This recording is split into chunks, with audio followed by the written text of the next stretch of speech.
అందరికీ నమస్కారం అండి. ఈరోజు నేను చేయబోతున్న వీడియో ఏంటంటే పిల్లలు మనల్ని ఎప్పుడూ గమనిస్తూనే ఉంటారు. ఇదేనండి ఈరోజు నా టాపిక్కు. పిల్లలు పెద్దవాళ్ళని ఎప్పుడూ గమనిస్తూ ఉంటారు. కానీ మనకు ఆ విషయం తెలీదు.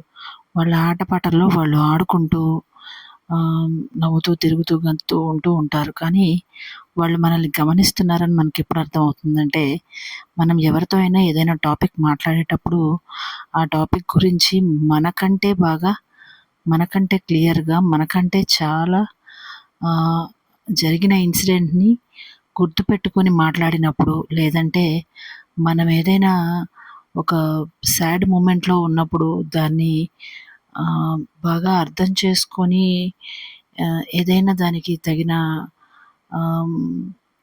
ఎట్లా అంటే దానికి తగిన ఏదైనా పరిష్కారమో అట్లాంటి దాన్ని వాళ్ళకి తెలిసిన భాషలో చెప్పినప్పుడో, లేదంటే మనం పడుతున్న ఏదైనా బాధ కావచ్చు, ఏదైనా సంతోషమైన విషయం కావచ్చు, వాళ్ళ నోటి నుంచి మనం చాలా క్లియర్ కట్‌గా విన్నప్పుడు మనకది అర్థమవుతుంది. వాళ్ళు మనల్ని ఎంత గమనిస్తున్నారనే విషయం.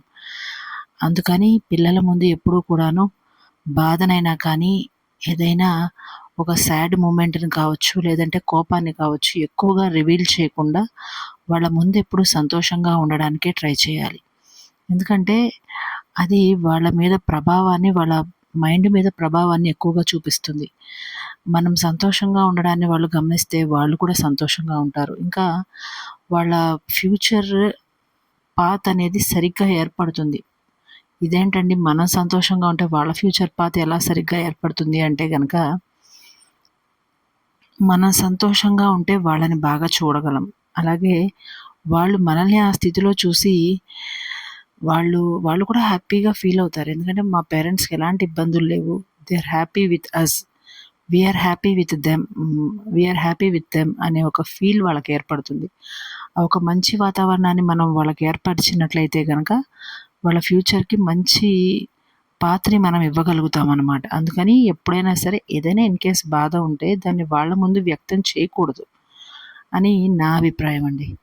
అంటే కొంతవరకు అర్థం చేసుకునే స్థితిలో ఉండే పిల్లలకైతే ఇబ్బంది లేదు. కానీ చిన్న పిల్లల ముందు మాత్రం అలాంటివి వ్యక్తం చేయకూడదు.